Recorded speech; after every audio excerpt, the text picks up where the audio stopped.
Chapter 5 Ratan Tata. Ratan Naval Tata assumed the top spot at Tata in 1991.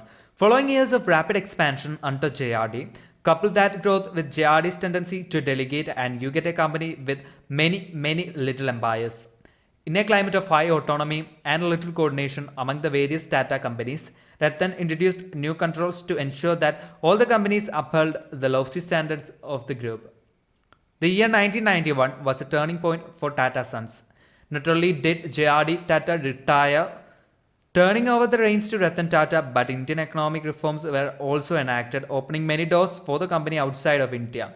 It was Ratan's challenge to determine how best to take advantage of them. If the era of JRD's stewardship was not mainly for vigorous but conservative growth in India, Ratan's reign was all about global expansion, often through acquisition. When he took over in 1991, Tata Sons was a $5 billion business. At his retirement 21 years later, the conglomerate's revenues had climbed to almost $100 billion. The growth strategy was a combination of entering new industry sectors, buying companies and acquiring controlling stakes in yet others. Ratan's father, Naval Tata, was Jamshedji's distant relative and had been adopted by Jamshedji's youngest son, also named Ratan, and his wife 𝖭𝔔𝖆. Naval had 3 sons, of whom Ratan was the eldest. Educated in India through secondary school, he attended college and graduate school in the United States, earning a BS in architecture from Cornell University in 1962 and completing the advanced management program at Harvard in 1975. After graduating from Cornell, Ratan returned to India to begin work at Tata on the shop floor, literally, of Tata Steel. He shoveled limestone and tended the blast furnace. Ratan rose through the ranks, and in 1991, when JRD announced that he was stepping down as chairman, he personally designated Ratan as his successor. Ratan had worked closely with JRD for many years and was the chairman of Tata Industries and on the board of Tata Motors, so JRD knew he was leaving Tata in the safe hands of someone who had spent some 30 years in the company. Retaking control, Ratan took the helm of what had become a collection of highly autonomous companies, thanks to the tendency of the aging JRD to spend less time on day-to-day business matters and to allow business unit managers more and more decision-making responsibility.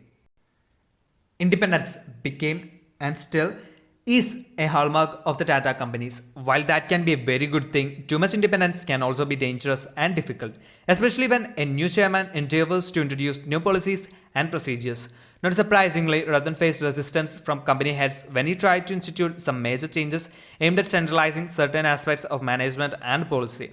Ratan understood that given the culture JRD had created, he could not simply rule by fiat. To re-establish productive ties with the various companies and impress upon them the need for pulling together in productive cooperation, Ratan decided to invest financially in each company, thereby increasing Tata Sons' direct control. Ratan also had his hands on another level of control. By the time he became chairman, the Tata family's direct ownership stake in Tata Sons had fallen to just 1.5%. Ratan was, however, chairman of the philanthropic trust that held majority stakes in the Tata companies. This gave Ratan significant, albeit indirect, control of the firm's destiny.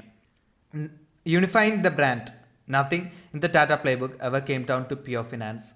For Tata, money was important, but far from all important. In addition to acquiring a strategic financial stake in key companies, Ratan Tata promulgated in 1998 a code of conduct that served to unite sometimes contentious Tata business units in adherence to a common set of ethical values. Indeed, nothing more powerfully exemplifies what differentiates Tata from its peers and competitors than the Tata Code of Conduct, TCOC. Every employee of every company in the group that shares the Tata name must sign the TCOC. Had investment bankers, insurance executives, mortgage lenders, and members of the US Congress signed on to such a document, one wonders if the global financial crisis that took hold in 2008 would even have been possible. While the TCOC did much to make everyone in the far-flung Tata empire conscious of their common ethical identity and purpose, Ratan also instituted a corporate branding initiative designed to reposition Tata Sons as innovative and forward-thinking, and to make it clearer which companies constituted the Tata Co. Essentially, Ratan set out to use the highly valued Tata brand to bring divergent companies back into the corporate fold. Instead of imposing the Tata name on businesses, each business had to earn the right to use it. The first and most important step towards earning that right was signing on to the Brand Equity and Business Promotion Agreement (BEBPA). This was a detailed agreement outlining the business principles that all Tata companies wanting to use the Tata brand had to sign up for. Included in the BEBPA was a requirement that employees of the Tata companies sign the TCOC. Every year, the CEO of every Tata company has to sign a compliance report confirming adherence to the BEBPA. Beginning in 1998, each and every company in the group had to embrace the code fully. If a company chose not to sign and agree to the terms of the code, Tata Sons could divest itself of any ownership stake in that company. Whatever a company leader's desire for autonomy, it did not trump respect for the long-established value of the Tata name. To sever ties with such a brand could mean financial disaster. Those companies that signed the TCOC and reaffirmed their Tata identity displayed a newly developed Tata logo, which marked the films as part of the Tata conglomerate. The Tata name was also brought out from behind a welter of acronyms that had proliferated among some companies in the group, but that did not effectively leverage the Tata reputation. Companies like the Tata Iron and Steel Company and Telco, Tata Engineering and Locomotive Company were renamed Tata Steel and Tata Motors respectively. In a few cases, it was decided that the brand of a particular business could beneficially stand alone. The most notable instance was the Taj Hotels chain, into which the Tata name was never inserted. A few newer and potential riskier ventures were also strategically kept at arm's length by withholding from them the Tata name. Signing the BEBPM obligated the companies to pay to the Tata Group 0.15 to 0.25% of the annual revenues, subject to a cap of 5% of profits, a sum that was reinvested in marketing and promoting the Tata parent brand. Overall, however, Rattan's efforts to create a common set of expectations and practices and to collect promotional funds has served to keep the Tata brand strong in the eyes of consumers and business-to-business partners, and has been very helpful in persuading the companies to pull together. Expanding the Tata footprint. During his tenure, Rattan employed a variety of methods to add a wide range of companies and products to the Tata Group.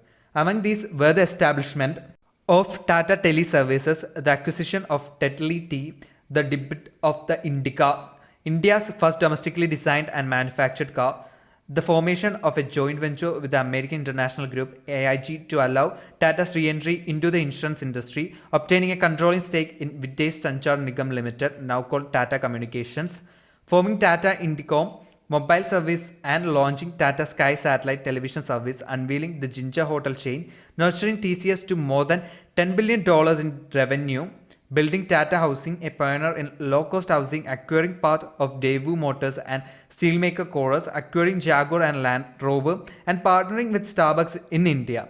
These are just some of many other acquisitions, joint ventures, and new product launches. Even before he was named chairman, Rattan pushed for investment in global entrepreneurial ventures, with the goal of ultimately bringing the resulting technology to India. In the early 1980s, he advocated for investment in startup technologies in parallel computing. In such initiatives, Rattan usually received the enthusiastic support of J.R.D., the chairman at the time. Once Rattan became chairman himself, the internet was beginning to come into its own. The new Tata leader was quick to grasp the potential of the new online technology, and he embraced it enthusiastically and creatively. Making good on promises, the Tata reputation for honesty and trustworthiness has stood the test of time. Its name and brand are virtually synonymous with trust. So, in 2002, when, in the wake of a major loss, certain irregularities came to light in financial paperwork filed by Tata Finance, Rattan had two options. He could take care of things internally, cover the losses and deal very quietly with those involved, or he could opt for transparency and full disclosure, letting the public know that Tata would not tolerate anything unethical or illegal. He chose the latter, publicly disclosing the situation and announcing that he was commissioning an independent audit of Tata Finance. The result was the discovery of a range of inappropriate, even criminal activities, from insider trading to filing false paperwork. Rattan hid none of it, and the press predictably had a field day. Rattan could only watch as the Tata name was dragged through the mud for several weeks. Yet he felt strongly that the guilty had to be punished, and Tata Sons had to be absolutely honest with the public about what had happened. Indeed, Rattan went far beyond disclosure. He met with investors specifically to address the situation at Tata Finance. He met with the various banks, including the Reserve Bank of India. He revealed to the stakeholders that problems with accounting had been discovered and that instead of the huge profits that had been reported for years, Tata Finance was actually operating at a loss. He confessed that at this point he did not know the extent of the losses. As that sunk in, he made a pledge. Whatever their magnitude, the losses would be covered 100%. No investor would lose any money. Ratan could easily and legally have disclaimed responsibility. Tata Finance was after all a limited liability corporation and plenty of other corporate leaders have wrapped themselves in the corporate wheel. But Ratan believed the company had a moral responsibility to correct the problem and he promised it would. Besides, he also believed that the Tata name was of almost incalculable value. Whatever the financial loss, the loss of the reputation behind this name would be totally unacceptable. Only a full financial guarantee would restore public faith in Tata. At that, the cost was high, between rupees 5,000 to 7,000 million, 81 to 114 million dollars, to cover Tata's finance losses. Yet, the honesty and responsibility this payout demonstrated was an investment worth many times that amount. Instead of having to patch up a battered reputation, Tata emerged from the crisis looking better than before. Protecting the people. Although Tata Sons is a profitable enterprise, it does not and never did exist primarily for profit. It exists first and foremost to improve the lives of the people of India, and now that remit has been expanded globally, especially those who work for its companies, live in the shadow of its factories and buy its products. The Tata Nano, one of the least expensive cars in the world, came into being because Ratan feared for the women and children who were riding through Mumbai streets piled high on ubiquitous and unprotected two-wheeled motor scooters. He saw the need for an enclosed car that would allow families to travel together through the streets safely and without requiring a mortgage to purchase. Rather than see families risk their lives, Ratan challenged Tata Motors to develop a car that would be combat safe and affordable for the typical Indian family. The challenge was accepted and in 2009, Tata Motors debuted the Nano, one of the smallest cars ever manufactured with a sticker price equivalent to about $1,500. At the time of its launch, it was India's most affordable and lowest cost passenger car. The price has inched up since 2009, but the project has been a success because it meets a critical need. The imperative to protect the people is active and heroic throughout Tata, at every level and to a remarkable degree. On 26 November 2008, a series of terrorist attacks rocked Mumbai. Among the targets was the Taj Mahal Hotel, Jamshedji Tata's iconic gift to the people and spirit of India. For 3 days and 2 nights, the Taj was under siege as terrorists stalked the halls of the grand old hotel, shooting people, starting fires, detonating plastic explosive charges, tossing grenades, and relentlessly creating horror and chaos. There were approximately 500 registered guests and about 600 others dining in the hotel or attending various banquets and functions. Serving the guests were some 600 staff members, many very young, many the sole breadwinners of their families. As employees, all of them knew the back doorways, the hidden passages, and the escape routes in the hotel. The expected action, the natural impulse would be flight, but not one of the staff members fled. Not one. Some helped guests to escape and then re-entered the hotel to help others. Hotel telephone operators evacuated early in the attack all volunteered to return, and they stayed on duty all night serving as the hub of communication, calling each room to warn guests and give them vital survival instructions. Other staff members did all they could to keep guests both calm and safe. They protected their guests throughout the long attack and were instrumental in saving people from the fires that engulfed parts of the Taj. As one 24-year-old woman, a hotel banquet manager, explained, "Well, I was scared, but there was something more important that needed to be done. Because I was there, because I was looking after the function, I was responsible. I could have been the youngest in the room, but I was still doing my job."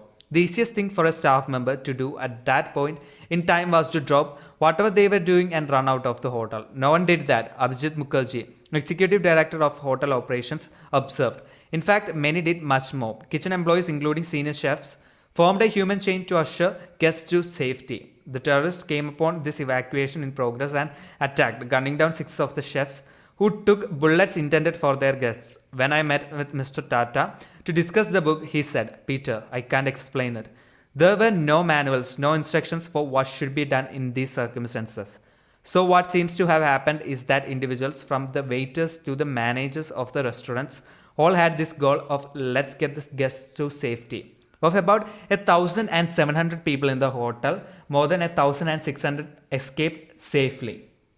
Of the 34 people killed, 12 were staff members, another 7 of whom were injured. Harvard Business School professor Rohit Deshpande found 3 lessons in the response of the Taj employees to the attack on their hotel. He learned that Tata recruited hotel employees from high schools in small towns rather than big cities. They were recruited less for their academic grades than for their demonstrated attitude of respect. The company then trained frontline staff not to be ambassadors for the Tata brand, but to be ambassadors for the guest. Each staff member is actually called a guest ambassador, whose principal job it is to be the voice of the guest to the company. Most importantly, incentives are not just based on salary, but on recognition for service and excellence. And so, the performance of Taj staff during the hotel's darkest hours stands today as a beacon of hope and the product of a unique and uniquely motivated way of doing business in the world. Passing the toast. I remember the first time I heard Ratan Tata speak. It was at the launch of the small business unit of TCS in 2011, which was headed up by a friend of mine named Swami, who introduced Ratan to an audience of 500 VIPs. I expected the chairman would deliver the "thank you all for coming" address that is customary on such occasions. After all, he was chairman of many of the Tata companies and was a phenomenally busy person. I hardly expected a detailed technical analysis of where the industry was, where it was going, and how TCS would be the leader. But that is exactly what Ratan delivered. He spoke for 25 minutes without notes and in great detail. When he was finished, he answered questions. His command of specifics and particulars was amazing. The gentleman sitting next to me said quietly, "He can speak with equal authority on every company on which he sits on the board." Ratan was the chairman of the Tata Group from 1991 until he retired in December 2012. He now holds the title of Chairman Emeritus and continues to be active in the company as an advisor. He also remained in charge of the trust.